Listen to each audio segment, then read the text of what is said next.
Good morning, Game Changers, and welcome to the Freedom Series live stream session this morning.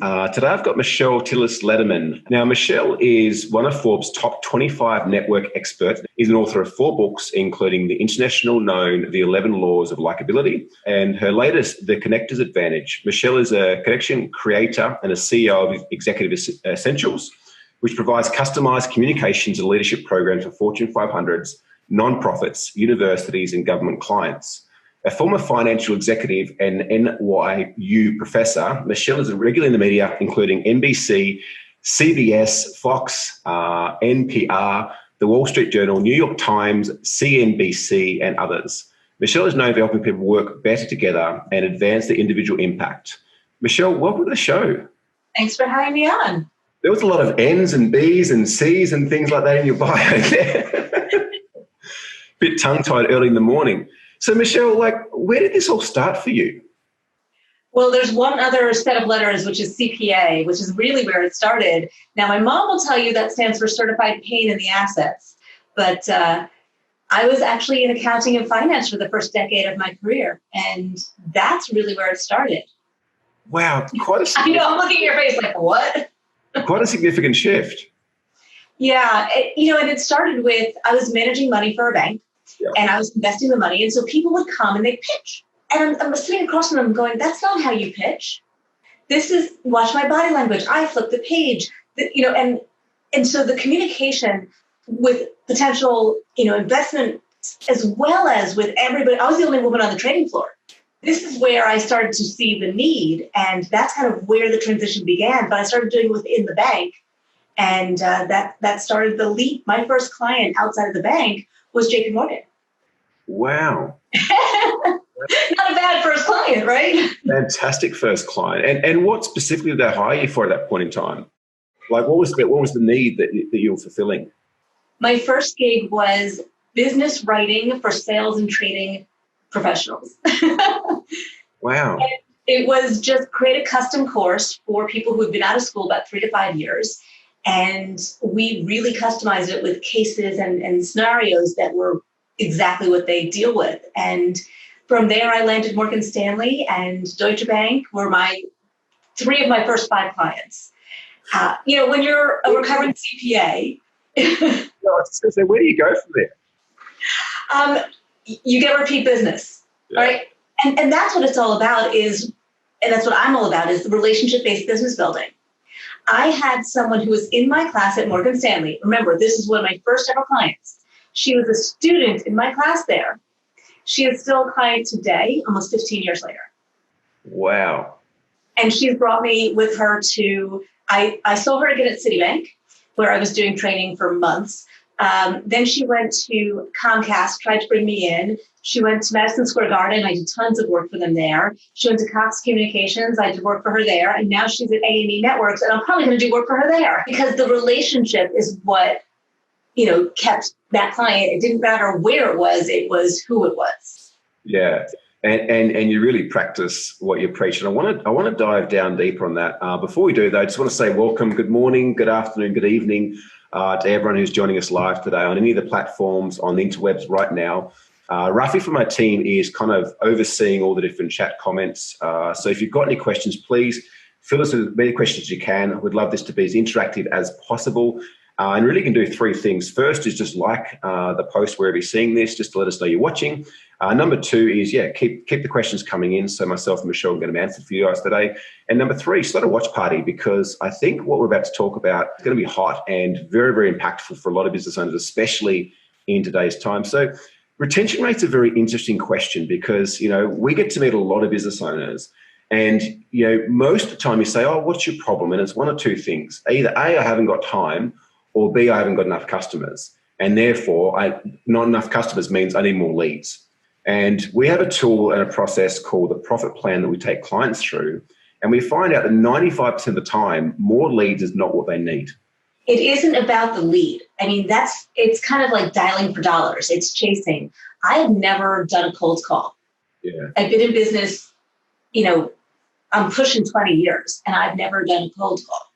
Because, you have people reach out to you on LinkedIn all the time. I'll get you leads. Yeah. What you need is raving fans. Yes. you need is repeat customers. What you need is warm referrals, because people are 4 times more likely to buy when referred by somebody they trust. Mm. And those reviews, that's a habit. Everyone out there listening right now, if you've got a business and you've had a good exchange with a client, ask for that referral, ask for that review, because 92% of people trust those reviews. I mean, we all do it. We go on Amazon and we look at the product and we look at all the reviews. If you go to my LinkedIn profile, you will see over 100 recommendations, because if somebody reaches out to me saying, I love your talk, I love your program, I said, that's great. Would you be open or comfortable to do a review? And I make it comfortable for them to say no, and many people don't follow through, and that's fine. But enough people do. Mm. Yeah, we had Mike McKelowitz on the show yesterday morning, who's and yeah, he was talking about that every transaction we should be baking profit in, and we also talked a lot about behavioural patterning and how it's much easier to insert something into what we're already doing rather than creating something new. So for him, he talked about the example of, like, he hasn't missed a workout for 5 years because his gym shoes are in the way of the bathroom. So in order for him to get to the bathroom in the morning, he has to pick up his gym shoes. He's like, well, I've got them in my hand now. I'll put them on and let's go to the gym. I see what you're talking about here as being such a small, tiny step, but I've seen it grow companies very, very fast and very, very profitably. Baking in, asking for reviews, asking for referrals. Like, we ask often for referrals the moment a sales transaction is done. And people say, but how can you ask for a referral when you haven't even delivered the service yet? And the question is simply, well, we've delivered enough value. They trust us enough to do business with us. Therefore, like, we find 1 in 3 people trust us enough to give a referral at that point in time. Mm-hmm. And you hit on a key word, and that's trust. And in the Connectors Advantage, I talk about the 7 mindsets, and one of those mindsets is trust. Mm-hmm. We need to build trust, and that's what those reviews on a platform does, especially a platform that it has to come. It's not like a fake thing I put on my website. It is somebody else had to put it up there for it to be connected to your profile. So there is that level of trust. And if over 100 people have said great things about you, then there is that familiarity and that association, and it's lower risk. Yeah. So trust is everything when it comes to business. I find it kind of like, maybe not the best analogy, but it wears people down as well, in a good way. Like, you have a lot of people, especially in the business coaching space, that are skeptical. Like, in the Australian marketplace, very different to the US, there's been a lot of people that have done the wrong things. People have entrusted them with their money and their business to help them grow, and they just haven't achieved the results. So therefore, it seems to be quite skeptical here. Whereas if you have, like, testimony after testimony after testimony, review after review after review that you're sharing across social media, it gets to the point where people are like, damn, like, these guys must be good at what they do. Right. You also look too, the way that we make decisions now. Many, many years ago, they said that we would take like 3 points of contact to make a decision, a buying decision. Whereas now, like, I've heard rumors, it's north of 30. And this is where reviews can be baked into that sales process or client journey as well, to essentially provide them different angles of experiences that they expect to get once they do a business with a company. Well, so that's the law of familiarity. That 30, points of contact. And I'll tell you a story. Back when I was starting out, I was still working on the trading floor, and the guy who was 2, desks down from me went to Deutsche Bank. And, he left the floor, went to Deutsche Bank, and I was kind of starting my business on the side, and I was doing a little of this work, and I said, hey, could you introduce me to anybody there? And he did, and I got no response. And then I had somebody else who, I don't remember where or how, but they introduced me to somebody there. I got no response. 2 warm leads, nothing, crickets. I'm up at Columbia Business School. It's where I went to school. And I'm in the recruiter's lounge, and I'm chatting because that's what you do. And he works at Deutsche Bank. And I said, I have been meaning to connect with somebody from there. Who do you suggest? Says the same name. I was like, oh, great. And he takes his card out, writes her name on the back. And I say, is it okay if I mentioned your name? And he said, absolutely. Try again, give it another name. And I got a call back in 5 minutes saying, Michelle, I've been hearing your name all over the place. We have to have you in. That's how I landed Deutsche Bank, because it's that familiarity of, I'm hearing her name from so many different sources. There's something credible here. Yeah. It's so funny. It reminds me of a conversation I had with a client 2 years ago. They were trying to get their coffee beans into a particular cafe in Byron Bay in Sydney. I said to him, I was like, dude, why don't you just pay a bunch of backpackers or local people to go in there and ask for your coffee beans? And do that for a 2-week period of time, and then go in there and say, oh, hey, like, I'm just curious, are you guys looking for a new coffee distributor? Here's my beans. Similar thing, a little bit different way of going about it, but it creates a desire, it creates a curiosity around, like, who's this Michelle woman? Like, and what is, I've heard from 3 people, but it took the 3 people for that law of familiarity to work in place. And you know what? That tactic can work so broadly because, with my books, people were like, well, where can I get your book? I said, well, you know what? Walk into your local bookstore and ask for it. They'll order it for you. And then maybe they'll continue to carry it. And so I always say, go to your local bookstore, go to your small bookseller, or go to your large bookseller. I don't care. But go to the desk and ask for it, because then they put it into the computer and the computer says, oh, this book keeps getting, maybe we should put this in our order. Yeah, I love that. Good advice too. I just published my first book and been thinking some different ways to get it out there. If you're watching live, thanks so much for being here. Please post your questions below and my team will feed them through. I got a question here from Kathy from Brisbane. I have Michelle's 11 Laws book. If she could select the top 3 most important for a young entrepreneur, what would she pick? I love that she didn't just say one, because I always have a problem with one. And don't let me forget to circle back to book ideas for you and marketing and another mindset of a connector, because I want to jump all over that. But tell me, this is Kathy from Brisbane? Yeah, Kathy from Brisbane, yeah. So Kathy, the 2 that I always mention, and they go hand in hand, are the law of giving and the law of authenticity. And then we can think about a third one. But the idea of authenticity is I can't connect with you unless I'm being me and you're being you. So if we don't have that reality in our interaction, no connection is really going to form, and certainly not trust. So authenticity is really the thread and the foundation of everything. And that's authenticity of your business, of your brand, of your interactions. And then the law of giving is, for me, that's the chapter I give away. I'm sure you put lots of links somewhere in this page on social media somewhere, but I give away this chapter because I think it's so vital. We have this, and in the Connectors Advantage, I talk about it as the mindset of a generous spirit. When you have a generous spirit, when you give because you can, because you want to, without expectation of something in return, the desire of somebody else to stay connected with you is really what binds. So when you just said to me, I'm thinking about ways to market my book, I want to dive in and say, oh, here's some ideas and here's things we can do and let me help you, because that's the mindset of how can I add value to somebody else? And when you do that, that forms more connection points. And the more connection points you have, the more times you connect, the more familiar, the more similar, the more connected, the deeper that relationship goes and the longer it lasts. So those are my top 2 of always. The other one I would say depends on where you are in your business and where you are in your skill set. So if you're somebody who, I do a lot of work with introverts. If you really struggle with that outreach, then maybe curiosity is a really good law for you to focus on.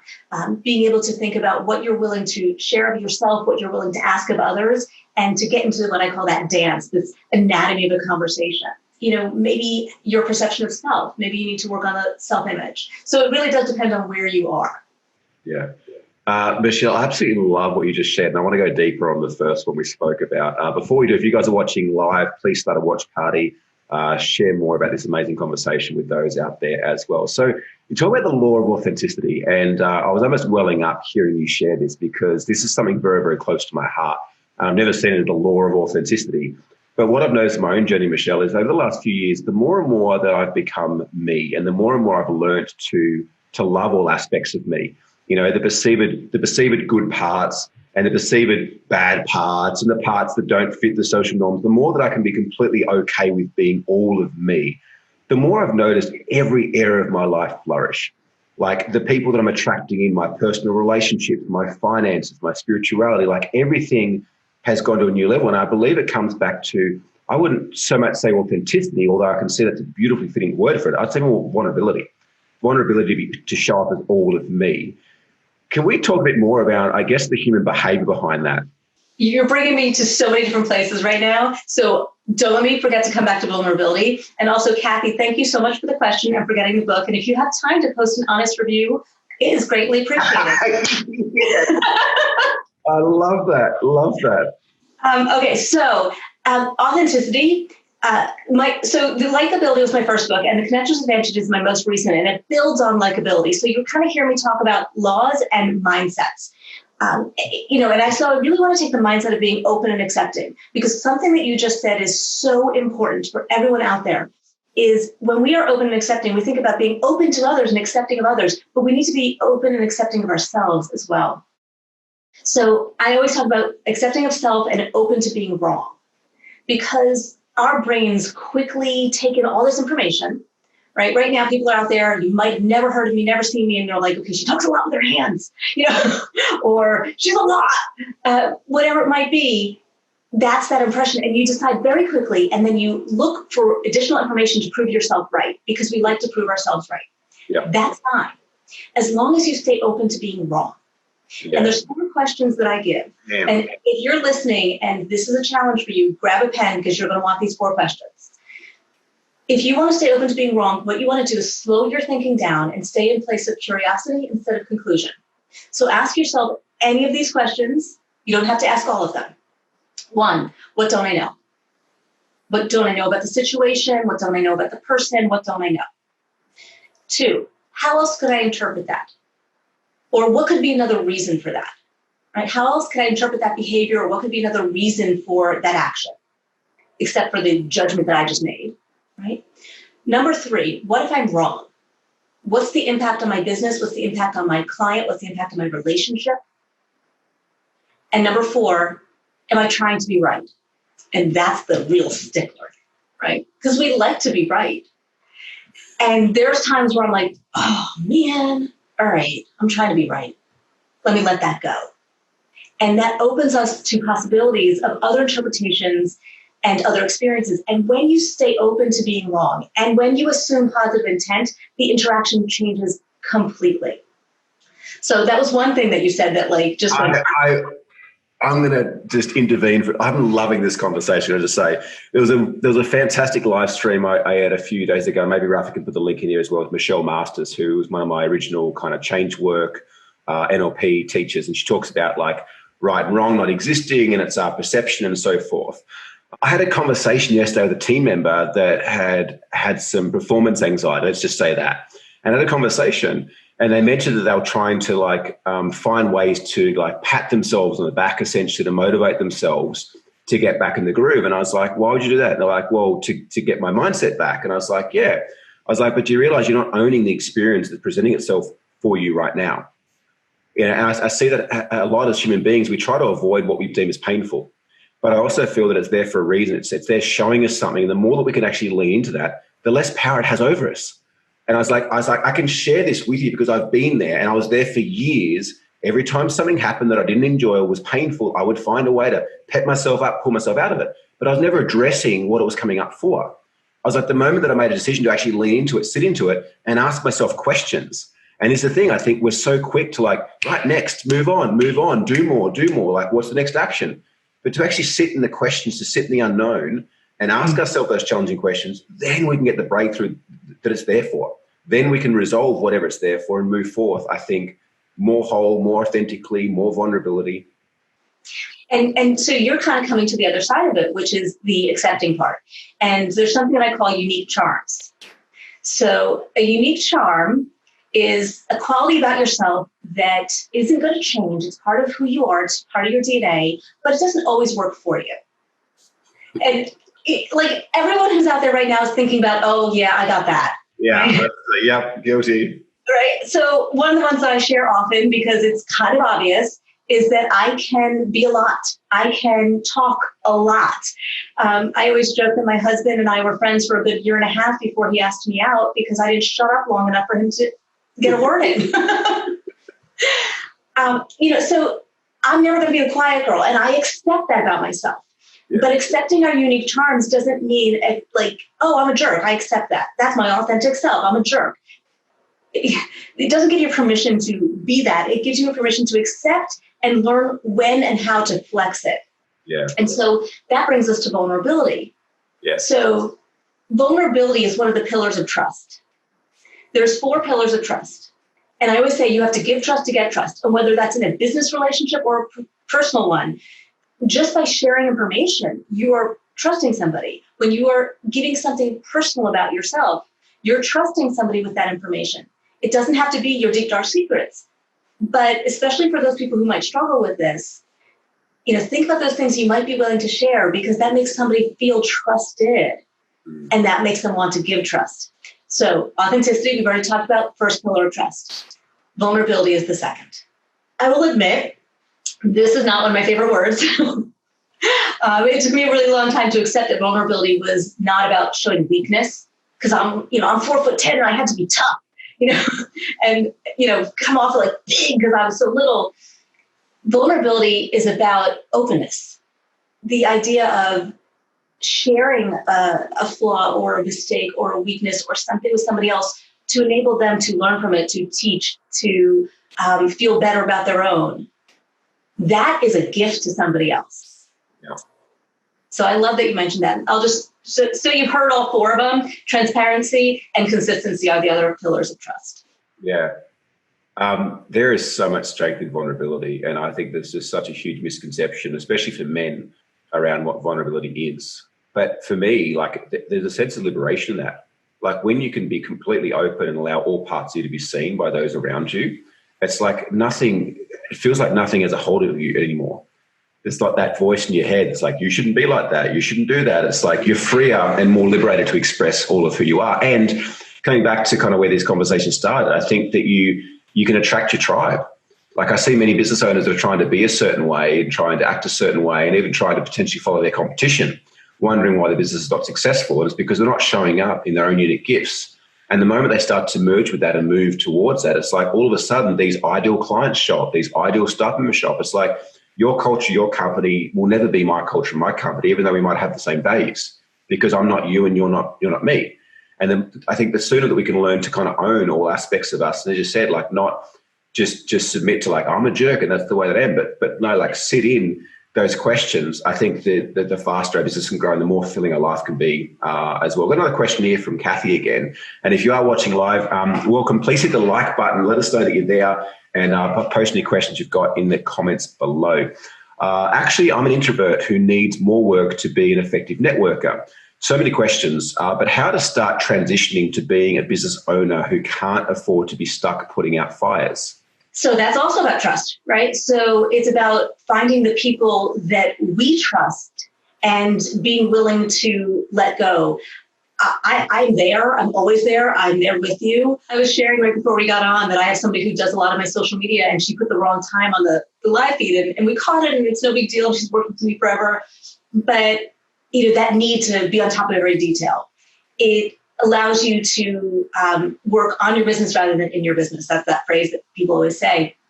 And so, there's a lot of ways to approach this, but one thing is training your brain around saying we and our, and instead of I and my.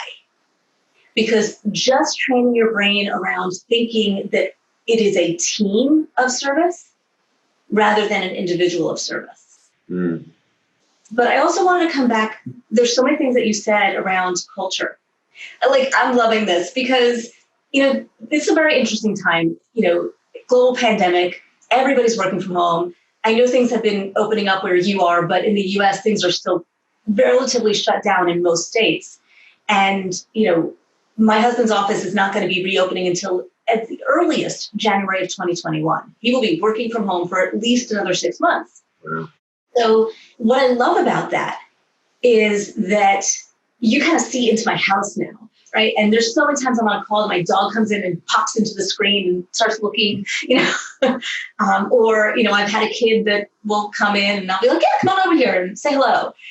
So what we're doing is we are bringing people in and allowing people to see beyond this one little sliver of who we are. And I think that this can help create more open cultures, more connected leaders, because now we have accepted, because we can see somebody's whole self. So I think there's a beauty to not all the illness that's happening, but what it might have as a long-term impact on what we feel comfortable sharing. Yeah, I couldn't agree more. Like we've been a virtual team for, oh God, I don't even know how long now, like 5, 6, 7 years. I've got a team of 14 with this particular business and half of them in the Philippines. We've got an amazing culture, and I feel more connected to them than anyone I've ever worked with before in my life. But I think, I think a lot of it comes down to that aspect of vulnerability. Like, I know who they are as people, like outside of the amazing job they do within the business. I know who they are as people. Like, I know what their likes. I follow them all on social media. Like, I see them hanging out with their partners and their kids and their families and doing their thing. It's a very interesting time. And I think that this pandemic has forced a huge evolution of human consciousness and connection in that. Because the other side of this too is it's like, having had hugs taken away from us and all those human interactions, it's like there's almost a greater appreciation for when they've been given back. You mentioned hugs, and one of my best friends was having a small medical procedure this week, and she stopped by my house, and I came outside and I went like this. She's like, no. And I was like, oh, I forgot. We can't do that, and it's hard. I've been talking a lot about connected leaders. And we've been talking culture, but I think it comes down to the individual. And for Kathy, who is trying to lead her business and not just be a person in her business, really thinking about what you need to be for your people, for them to want to do anything for you, for them to work as hard for themselves as they would for you, or vice versa. You know what I meant? Yeah. And I do this talk, and I go out to the audiences and I say, tell me about a leader that you had. So everybody who's listening right now, I want you to think about somebody in your life who has gotten the most out of you. It could have been a coach from a sports. It could have been a family member. It could have been a professional mentor. It could have been a manager. It doesn't matter where they were, but it's somebody who believed in you and helped you achieve. Now think about what it was that they did. You already know what it looks like to have a great person. I hope most people do. So then you want to think about, well, what are the things that I can learn and emulate, right? Not steal, but find my way to do them. And so connected leaders really only need to do two things. And how you do it is up to you. Number one, show your people you care about them as people, right? You just said, I know these people. Right? And number two, show your people you care about the things they care about. You do those two things in whatever way it makes sense for you, you will get not just raving customers, but you will get a loyal team. Yeah. I remember it's such a beautiful point, Michelle. And I remember a mentor said to me once, he's like, you look after your team and your team will look after your clients, and in turn, your clients will look after you as a business owner. And it's so true. I look back at my journey of being in business for the last 18, 19 years now. And I was a terrible leader for a long time. Like, I still had a lot to learn, but I reckon the last 12 months has been a significant shift and difference. And a lot of it's been around what we've spoken about here, like the authenticity, around the trust, around really getting inside and understanding what do my team, like, what do they care about? What do they want? How can I help them to achieve that? And connect that into the vision and the mission of the Game Changers business as well. Like, if they can understand how, achieving the vision of the company helps them achieve their own personal vision, there's a double buy-in there. Yeah. It's funny. I used to coach faculty at NYU, and there were a lot of PhD students that were teaching for the first time. And one of the things I said to them, and it really falls for all of your business leaders out there, is I said, your dinner conversation. I said, your students, your employees, they go home and they are talking about you at dinner. What do you want them to say about you? And that clarity of, here's how I want to be known as a leader. What's my leadership brand? Here's the identity of the culture of my company. Here's me personally. Like, I do a talk called You the Brand. And at the end of the talk, I ask people to describe me. I let them say whatever they want. I tell them they don't have to be nice. Often they're not. And I learn a lot when they're not. And I know exactly what I want them to say. And there has never been a time. I always say, here's my 3 words. And by the way, if anybody wants this activity, there'll be a link. If you join my community, you get the activity for free. But helping develop what your 3 words are, I've done this thousands of times. I've never not gotten at least 2 of my 3 words. And I've gotten all 3 words over 90% of the time. That's the clarity, right? Yeah. Of understanding who you are and how you want to be known. And even if some people might read one word in a more negative connotation, If most people read that same kind of idea the right way, you're good, because you're not going to win them all. Yeah. I know I wrote a book on likability, but I will tell you right now, you can't make people like you. Yeah. You can enable them to see what's likable about you, because we're all likable. Yeah. And aspects come back to their biases as well, like we spoke about before a bit as well. It's so funny that's quite synchronicical, in sync with the question we just had come through from Alan. If you guys are watching live, please post your questions below, hit the like button, let us know that you're there. Alan from Sydney said a question from Michelle about social media. Social media can be toxic. Could you share social media habits? Yes. I don't always follow all of my own habits, I'll be honest. I usually tell people to limit their number of platforms, but I'm struggling with limiting myself because my son wants me on Instagram, and I'm trying. And I told him if he gets me to 1,000 followers on Instagram, I start paying him to help me. So you can help my son earn a few bucks this summer. But there's two things to think about with social media. One is, why are you on it? Right? So are you trying to connect with your customers? Are you trying to create community? Why are you there? And that might tell you which ones to be on, because each platform has its own personality. And for me, my favorite's LinkedIn. I'll be honest. Anybody listening can connect to me on LinkedIn. Just tell me you heard me on the Game Changers with Barry, and you will get a response from me. 100%. If you send me a note, tell me where you heard me, I will connect with you and you'll get a response. And so I love that platform because I'm B2B. Right? I tend to be B2B. But if you're B2C, you might be on Facebook. If you're a visual company, you might want to be on Pinterest or Instagram. So it really does depend. If you're a global company, Twitter is great for global reach. I've made connections on Twitter that I would have never made otherwise, because that's where the conversation started. So it really is about understanding which one you want to be on. The other thing to think about with social media is that it's just one more connection point, but it should not be the only connection point. Yeah.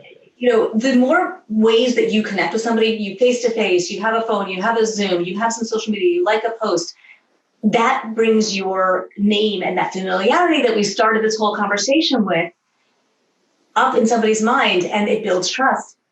I actually referenced two people in my latest book, and by name. And after the book came out, and I sent a little note to Sean on LinkedIn, I said, you might recognize yourself on page 80 or 82 or whatever it was. And he's like, oh my God, never met him. I've never spoken to him on the phone. We are LinkedIn connections that have conversations via LinkedIn. Mm-hmm. And because of that activity, I know his name. And if he did call me, I'd answer the phone. So social media, it's about why you're using it and who you want to connect with. But don't let it be all consuming. And one of the things I had to learn early on, when you do get reviews on your books, I had a couple bad reviews on the 11 Laws of Likability, and you want to respond. There's no payoff in doing that. You want to defend, you want to explain, right? If there's something that you can do for somebody, like they were upset about a product or a service, and you can make it better, go for it. You will learn something from your customers. Yeah. But if it's somebody who you can't do anything about and they're being nasty, let it be. People shine the light on themselves, and it could either be, the interrogation spotlight, or it could be, like this warm light, and let them choose. Yeah. Well, the beautiful sunlight I've got coming through my window here in Perth this morning. Michelle, this is a fantastic conversation. So a couple of questions for me. Number one is, how can people connect with you? What's the best way? Rafi's going to put some links below, but what's the best way people can connect with you and the amazing work that you're doing? Well, the best place to find me and all the stuff I do is my website, which is michelletillislederman.com. And the spelling will be there, but it's 2 L's and lots of L's in there. And from there, you can find my YouTube channel. I do some little, what I call success shorty videos. Yes, I mentioned I'm 4'10". It's a play on words. They're short little videos. I have a blog. I have all my social media links there. LinkedIn, as I said, is my favorite. If you Facebook me, it'll be the professional page, because you're not going to see what this hair looked like in the 80s. It was big. But I do have a community, and if you want to get all those freebies, I have a gift pack, and it will probably be in the links below. And I can't wait to hear from all of you. Outstanding. I've got one more question. Before I do too, if you want to stay up to date with this Freedom live stream series, there's some phenomenal guests. I've really, really enjoyed today's conversation. And we've got a bunch more in the lead up to the launch of my book, which is here, The Path to Freedom, the 9 steps to creating a highly profitable business that can work without you. We dive a lot in the early chapters around vision, mission, and values, and kind of touch on Kathy's question there around being stuck putting out fires. And it really is around moving from the I to the we, creating a phenomenal culture. But also we do dive into systems, process, procedures, not so much sales and marketing. So it'd be a great book to buy alongside the Connector's Advantage or the 11 Laws of Likability, I'm sure, as well. Rafi, put a link below, put your details in. We can keep up to date with the launch of the book and the amazing bonuses we're doing, and also the upcoming live stream sessions. But the last question I've got for you that I like to ask all my guests, Michelle, is that if you were to have a conversation, knowing all that you know now and having been through what you've been through, with a 10-year-old version of yourself, what advice would you give her? I was very different. So being a little vulnerable, what I'll share is when I was 10 years old, my father had just left home, and it was not a great time in my childhood. Like, childhood ended at 8. And so I had a lot of anger. And what I would probably tell my 10-year-old self is to let the anger go, that you get more bees with honey. And a lot of those trite sayings are there for a reason. And if you make people want to say yes to you, you'll get yeses a lot more often. But if you make everything a fight, you'll lose more than you win. Beautiful. Beautiful. Thanks for sharing. Now you got me emotional. Thank you. It's so incredible hearing everyone's different responses to that question as well. And I didn't know it was coming, so you really caught me. Yeah, thank you so much for sharing. Vulnerability. It's beautiful. Thank you, everyone who's taken time out of your day, whether you're in the morning, afternoon, evening, to watch this live right now or potentially sometime in the future on replay. Would love your support in getting more of these amazing interviews out to the world. So please hit the bottom button on the right, says start a watch party, share it across your feed. Hit the like button, let us know that you're enjoying these episodes. And equally too, provide your feedback as well. Let us know what you're liking, what you're not liking, maybe even who you'd like to see on these shows as well. Michelle, thank you so much for your time this evening, where you're calling in from in Jersey, and this morning here in Perth, Australia. I'm so grateful for everything you had to share, and I trust that it's made a huge impact on many people that watched today as well. Thank you so much for inviting me. I enjoyed it. Thank you so much for tuning into this episode of the Game Changers podcast. There's a couple of things I'd love you to do to help us and help yourself to spread the message further. Make sure that you like the Game Changers on Facebook, Instagram, YouTube, Twitter, LinkedIn. Please subscribe by clicking the link below to ensure that you keep up to date with the weekly episodes we share here at the Game Changers podcast with amazing entrepreneurs and business owners around the world. And of course, if you're in a position where you may be overwhelmed with business or looking for a way to grow faster, more effectively, and you realize that the key to success is being surrounded by amazing people who have been there and done that before, I'd like to invite you to apply to have a game plan session one-on-one with one of my team here at the Game Changers. There's no cost if you get through. All that we ask is that you are doing a minimum of $250,000 per year to really be able to utilize the strategies and the tactics and the mindset shifts that we share with you, that you're coachable, that you're a decent person, and you're willing to take on board some advice. If not, that's totally cool. But I know for me, I wouldn't be where I am right now without the support of so many mentors and coaches and resources along the way. And I'd like to pay that forward and give back to you the opportunity to work with us one-on-one for free to put together a customized game plan. And the reason we're doing this is a couple of things. Number one is that sometimes it's just the smallest thing that can make the biggest difference. And I think that entrepreneurs and business owners have the opportunity to change the world. And if we can maybe help you to make the smallest shift to change your life and your world, you're changing ours in return. The second thing is that we are always looking for amazing clients to work with and to welcome into and invite into the Game Changers community. And so if at the end of the call, you do feel that there's a huge amount of value there, that we feel that there's a great values fit there, we can have a conversation about working together. But this game plan call, there's absolutely no obligations to work with whatsoever. Allow us to help you with the the years and years and years of knowledge that we have in growing and scaling great companies. And I think that business owners are the future of the world. If there's a way that we can help you to create a better business, more profit, more fulfillment, more fun, I would love the opportunity to do that now. So click the link below, book your game plan session. Make sure you follow us on social and stay up to date with the latest episodes of the Game Changers podcast. My name's Barry William Mobility. Thank you so much for your support and look forward to seeing the next one. Bye for now.